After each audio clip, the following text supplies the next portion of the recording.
Welcome to the Lock Shop with Nielsen and Hustler, powered by Coolbet Canada.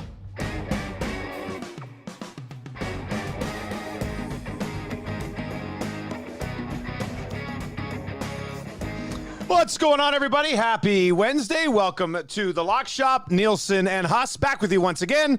Lock Shop brought to you by our great partners at Coolbet. Sign up for an account today. Just go to coolbet.com. Use the code LOCKSHOP when you sign up, if you have not yet signed up for an account, and you'll get a little bonus when you sign up, which is obviously terrific. Huss, what's up, man? Well, what's up is I'm trying to my body clock is completely screwed up, Dusty. And there's only one thing I have to blame for that, and that is PGA 2K23. Oh, no. I got it a couple weeks ago. Shout out to the folks at 2K that sent it over. It's amazing, by the way, if you haven't played it already, if you like great golf games. So I've been going head to head. I've just been taking on all comers with Tony Finau. and yesterday I went out. I had been out like the night before for a game, so I didn't get a ton of sleep last night. So I did the worst thing where I went out and then I kind of laid down to watch some of the games last night and fell asleep from like 7 until about 10:30. So then I wasn't tired at all. Started grinding on the Corn Ferry Tour, and next thing you know, it is, well, let's just say I've completely flipped the sleep schedule right now. Might be good for a few weeks. We'll let you know about that in a couple days. But anyways, the cobwebs are out. I'm ready for Winnipeg Sports Talk. We've got a lot to get to as the Jets hit on the road. And one of the other things I did in the middle of the night last night was look at these CFL lines and try and figure out what the hell we can possibly do with these lines in a week that means absolutely nothing to any of the teams participating in the final week of the regular season. Yeah, it's going to be insanely difficult to get through. We'll take a look at that. World Series action, obviously. We'll dive into that a little bit. Cool Bet exclusive. I'm going to have an Oilers one that should be posted a little bit later on. We got some puck picks for today as well. I do apologize if there's any issues with the stream right now. I'm trying to monitor it. It looks like the stream might not have a great connection right now, so we'll keep rolling, and if there are issues, you can always find it on YouTube after as well. All right, man. I totally feel you on the video game thing. Like, I cannot wait. Once CFL season's over, I'm going to be diving into the new F1 game, and I'm going to be up to all hours of the night and still have it. Because I don't really play video games when the kids are around. So my video game time doesn't start till like 9 p.m. And by the time you really dive into it, it's midnight. And what are you going to do? Shut it down at midnight? Come on. And the fact that you have a award-winning morning show to do every morning complicates things as well. But your manipulation of the schedule is in another solar system from mine right now. So I have quite confidence that you'll be able to somehow find time to make it all happen and still get up to bang it out soon. Hoping that we can do that. All right, let's dive into it. CFL Week 21, buddy. I'll be honest with you. Not too sure how to approach this thing. I mean, we know some guys who are going to be playing. We know some guys who aren't going to be playing, but not an ideal situation here. No, definitely not. Obviously, the big quarterback news, Nathan Rourke is back for the British Columbia Lions. Zach Collaros is going to start for the Bombers. I would imagine that he might play a couple series, maybe 3 series. There's no way he plays in the second half. Well, I shouldn't say there's no way. There's a way, but if we look at what the Bombers did last year in a very similar situation, I would imagine that Zach will go in, get a few reps, keep the jersey clean, and get out. The Bombers have lost going into their other 2 bye weeks this year. So why not into the playoff bye week? Because obviously what they're concerned about is being as healthy and ready to go as possible for the 13th. They are getting Greg Ellingson back, Drew Wolotarski. That'll be good. And I think you'll probably see some balls go that way. But again, nothing to play for right now. Focused on the 13th of November. But I do think that Rourke coming in for BC will mean that BC shows a little bit more and has more to play for to try to get him ready to be the guy that goes into Calgary and gets a win to book a return trip to Winnipeg. So you got Nathan Rourke there. Swag Kelly is getting the start for the Argos against Montreal. That'll be interesting. Caleb Evans is in for Ottawa in their final game of the year. And obviously Mason Fine going for Saskatchewan against the Calgary Stampeders, who, like the Bombers, are at home. And, well, unlike the Bombers, they don't have a bye next week. So I really do think they'll keep things as quiet as possible in that game going forward. So as you can see up there, I'm pretty much taking the points in all of these games. Yeah. I think it's so unpredictable. It's so up in the air. These are not games that we'll be betting heavily at all. But just to maintain the integrity of picking against the spread every game this season, we'll throw it on there. Hopefully it doesn't screw up the record too much. Who knows? Maybe it helps at the end. But I'm going to go with BC +4. I'm actually surprised that this number is +4 with Rourke coming back in the situation the Bombers are in. That's probably the number that jumped out to me the most. Swag Kelly hasn't had a start before. Montreal knows they're going to be playing these guys next week. I mean, obviously they're not going to throw out everything that they've got for the East Semi in it, but I do think that they'll want to have a strong game after barely losing to them last week. And the Ottawa Red Blacks, part of me, this is a real tough one because it's essentially a pick 'em. And we know that Ottawa hasn't done much winning this year. They've been in games. They've done a great job of covering close losses. They won't have that benefit this week with only the 1 point spread. But Caleb Evans is going in. The guy's great from short yardage. Can he throw the football? Not so much. But again, what does Hamilton have to play for? And maybe this is just a bet on the spirit of the Ottawa Red Blacks playing for Bobby Dice, because I have been really impressed with the way that they have fought for him since Paul Apolice got fired. And then the one game that we're on the opposite sides, and again, who do you pick? I don't know. I'm picking the team that's getting 5 points, even if it is the Saskatchewan Roughriders, who probably can't get to the end of the fourth quarter fast enough in this game, considering the brutal season that they have just had. And they'll all leave town and let the big boys come in and take over Regina for Grey Cup week. Yeah, I mean, you make a good case on the first three, the Dogs. I mean, I totally get it. That's where I'll be. Like, I might bet these games, but not until I see the rosters right before. In fact, there's probably a way to get some value in that situation once you get a look at these. But I can't touch Sask. I'm going to have to go head-to-head with you on that one. Last week, just a bizarre situation that they put Mason Fine in, the way they handled Cody Fajardo the entire week. I mean, it looked dysfunctional. I thought it looked dysfunctional. I heard after that, the writer's room, I think I heard Glenn Suter talk about it, actually, that the writer's room, may have not been overly on board with whatever the heck was going on at the quarterback position. And they've been on board at any point this season? Well, that's the thing. Well, they've been so beaten down the entire year. I don't even know if I blame them if they just straight up mail it in on the road in Calgary this weekend, man. And for Calgary, let's say, Kadeem Carey's pushing for a rushing title and James Butler and all this. So there's a few storylines there, but even if Kadeem Carey barely plays, Dietrich Mills is a monster. He's going to run all over him. If they don't want to play Jake Mayer, who plays? Bo Levi Mitchell? Or you just run with Tommy Stevens at the quarterback position the entire time. So that's what I'm hoping. Part of me feels like a lot of Calgary's depth guys are better than what the Riders have done lately anyway. So I would say Calgary. I think the season's been so devastating after a 4-1 start for the Riders that I'll give them full credit. I'm calling this game. I hope they show up. I hope it's a great game. But I won't be surprised, and part of me won't even blame them if they don't show up, Huss. Yeah, well, some would say they haven't shown up for the last 2 months of the season, so why would anything change for the last game of the year? I mean, and you're definitely right. I mean, that was the hardest thing about that pick. I mean, I guess I'm just thinking that maybe in the second half, Calgary completely calls off the Dogs. It is a 5, right? It's a 5, and Saskatchewan hangs around in the game, because I completely agree with you. I'll take most of the 2s on Calgary over what Saskatchewan has been throwing out there. The team's in disarray. The coach has 1 foot out the door. I wouldn't be surprised if the entire organization has significant changes next year.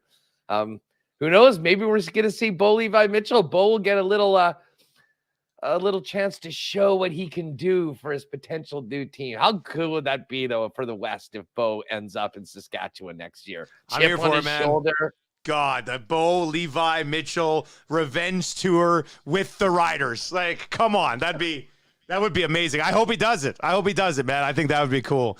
All right, so there you go. That's CFL Week 21. One, if you're looking to make a play, like we said, maybe even check back, slide in our DMs or whatever closer to kickoff. All right, let's get to the National Hockey League tonight. Huss, where are you going, buddy? Well, there's only 3 games. We have, let's just may as well roll them out for everyone with the odds. 3 games tonight, Yeah. Rangers, Islanders. And that number has moved a little bit since last night. Originally, it was basically even money for the Rangers, and the Islanders was -20. Now it's Rangers plus 109, Islanders minus 128. And this is obviously a reaction to the fact that the Rangers played a real tough extra time game last night against the Colorado Avalanche. It was their old goaltender, Georgiev, getting the win over the New York Rangers. So you'd imagine that in all likelihood, the backup's probably going to be in for the Rangers tonight. And the Islanders haven't had a great start. I don't know.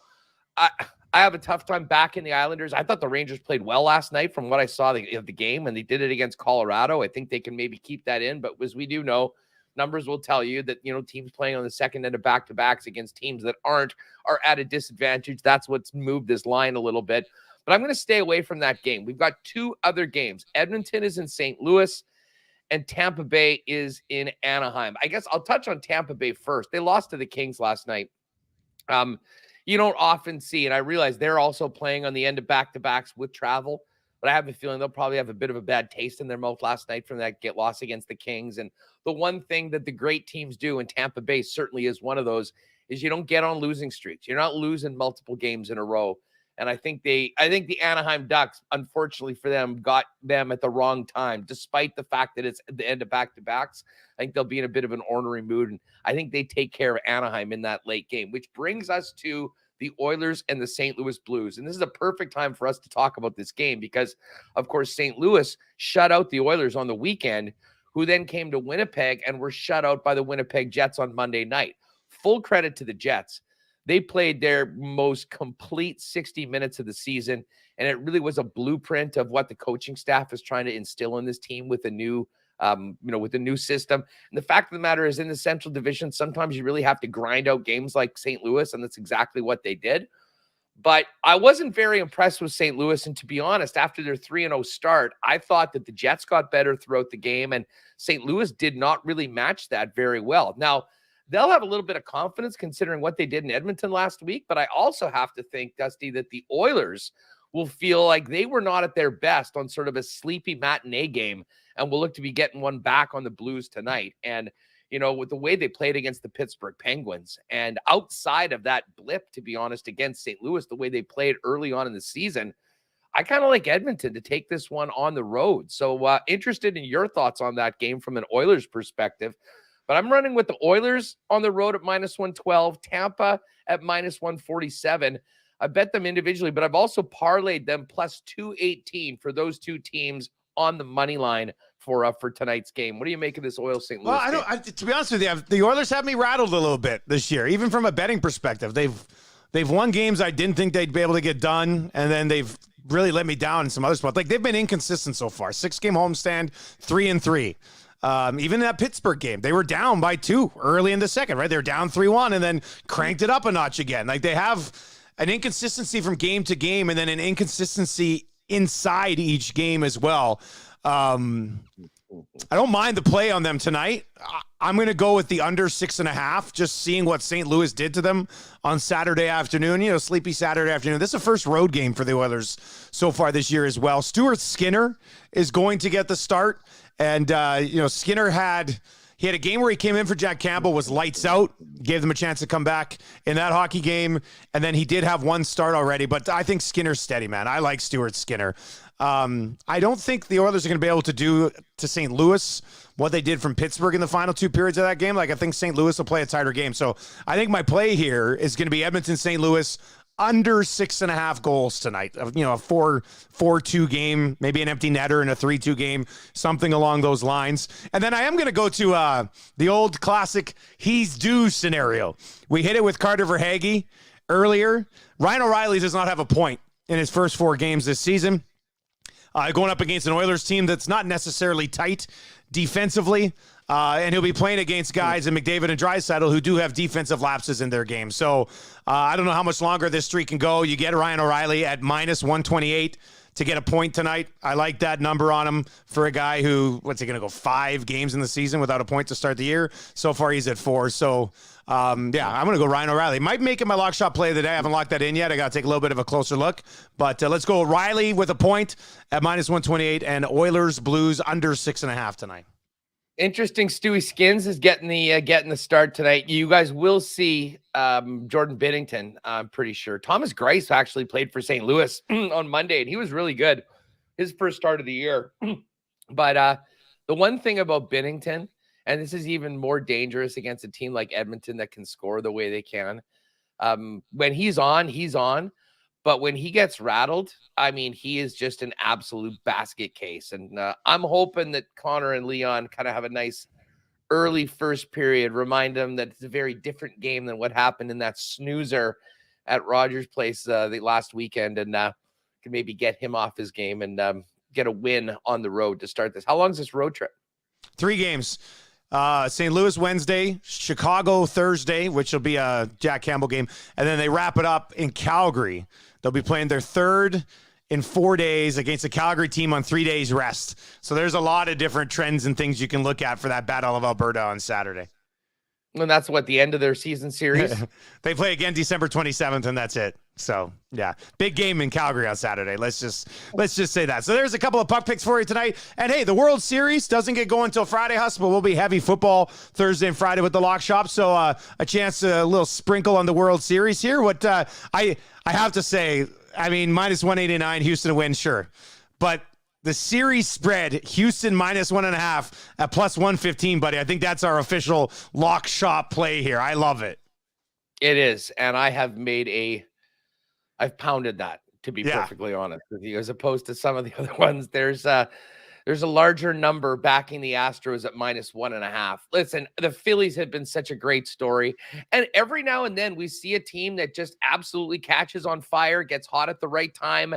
They're big guys, their bats get going, and they can continue it. But I will say this sort of reminds me of, what was it, the Rockies a while ago? Remember the Rockies won 20 in a row to make the playoffs, and then they ran through the first 2 rounds of the playoffs, but they swept. There was like a week off before they started the series, and then they just got absolutely steamrolled by the Boston Red Sox. I am afraid that might happen to the Phillies here. They've had a storybook season. They sucked earlier this year. They fired their manager. They turn it around. They make it into the playoffs, and they've just had this magical run, which finished with that incredible home run for Bryce Harper. But they're moving up a couple weight classes against the Houston Astros. I mean, when you look at the Astros, just their rotation, I mean, they're 3 and 4 guys. Like McCullers Jr., I think, is in the 4 hole, probably in 8 on half the teams. You got Valdez and Justin Verlander continuing to prove that he is a man amongst men of the entire race of men in the world with everything he's got going. And you know where I'm going with that. He is, listen, I was thinking about going Verlander for series MVP. So did I. I'm not sure he gets 2 starts in the series. That's the concerning part. I know. That's what I thought too. I looked at it. I was like, it's got to be Verlander. And I was like, wait a second. He might not get a second start here. So, I mean, I was looking, right now, if you look at the props for the World Series, a sweep is 9-1. Astros 4-1 is +550. I might make a play on that. 4-2 is +350. But as I said, if you just want to make a larger wager, you take it at -1.5, and essentially that's Houston wins in 4, 5, or 6 games. And listen, outside of their starting pitching, then you get to their bullpen, and it is as deep. And let's not forget how rested they are. They went like 11 days without a game. They quickly dispatched the Yankees in 4. Now they've got a number of days off. Every one of their arms is going to be in peak condition, ready to go. The starters are there, and they've got a lineup that's easily comparable, if not still better than what the Phillies are running, even as hot as they have been over the course of this playoff. So I hate to say it, I'd love to see Philly win this, but Houston's the pick, -1.5. And I think there's some value on Alex Bregman. And you know what? I got this at 15-1 last night. I see it's now down to 13-1. It just that sort of we've talked about the pitchers. I just think that if this is as short of a series that I think it very well could be, I don't know if the pitchers will have enough opportunity to be in the mix, to be thought of as the MVP. And then you get down to some of the players. And Bregman's been great. He leads the series in OBP. I mean, he's going to be on. He's a run scorer. He can certainly go yard as well. So I love the value. And listen, Altuve is there at 12-1. I'm just telling you right now, if it's close between Altuve and a guy like Bregman, I think the voters will probably go away from Altuve. So I was surprised that 15-1 was out there. 13-1's out there right now. Bregman was who I jumped on for MVP as a nice little value play. Yeah, I'm going to roll like the guy who's been red hot coming out of the ALCS, Jeremy Pena at plus 850. Big moments. Big hits. And he had the home run in the 18-inning game against the Mariners. Like, this is a guy who, despite being very fresh into his Major League Baseball career, has had some success already. So, maybe he keeps rolling. I think he had 10 hits in 33 at-bats in the ALCS. I mean, you follow something like that up and hit 350 or something in the World Series, you probably didn't get your hands on an MVP. And you do make a good point from a pitcher perspective. So tough to dive into the pitchers because they're going to have maybe one outing, possibly two, unless the Phillies can make this a series. And if we don't think the Phillies are going to make a series, you basically got to go with a bat on the other side. So I'll roll with Pena to make it a two-shot from the MVP perspective for him in this World Series. I'll say this about Verlander. He's 17-1. I mean, I guess in theory, if he, has a lights out game one performance, Philly steals one between 2 and 4, and he has another lights out performance in game number 5, you potentially could see him get it. And he's at 17-1. Framber Valdez is at 20-1. And again, we're talking about game 2 and game 6. I'm not confident it gets that far. So if you were going to go on pitcher, I think Verlander is certainly the guy to jump on. But I'm going to go with one of the position players. And as I said, I think Bregman gives us a nice little bit of value for the series. All right, there you go. That's going to do it for a Wednesday episode of The Lock Shop with Nielsen and Hustler. We'll be back on Thursday. A little bit more of an afternoon stream. I'm actually flying into Winnipeg late morning to get ready for the Bombers game on Friday. So we'll have a mid-afternoon Lock Shop. Get you ready for Thursday Night Football. And then Friday, of course, we got our best bets coming your way as well. Looking forward to it, buddy. Yeah, it should be good. Yeah, of course, for you folks to check me out on Winnipeg Sports Talk. If you don't, by the way, we're live at 1 o'clock Central, coming up in about half an hour, just under, on YouTube. Make sure to subscribe to the channel for tomorrow's show. We'll finish up Winnipeg Sports Talk around 3 o'clock, and then shortly thereafterwards, get right into the Lock Shop with our thoughts on what is a pretty interesting Thursday nighter between the Baltimore Ravens and the Tampa Bay Buccaneers. So, unlike a few of these other duds we've had to talk about lately, there is a lot of interesting storylines going into tomorrow's game, and we'll look forward to chopping it up a little later in the afternoon than we normally do it.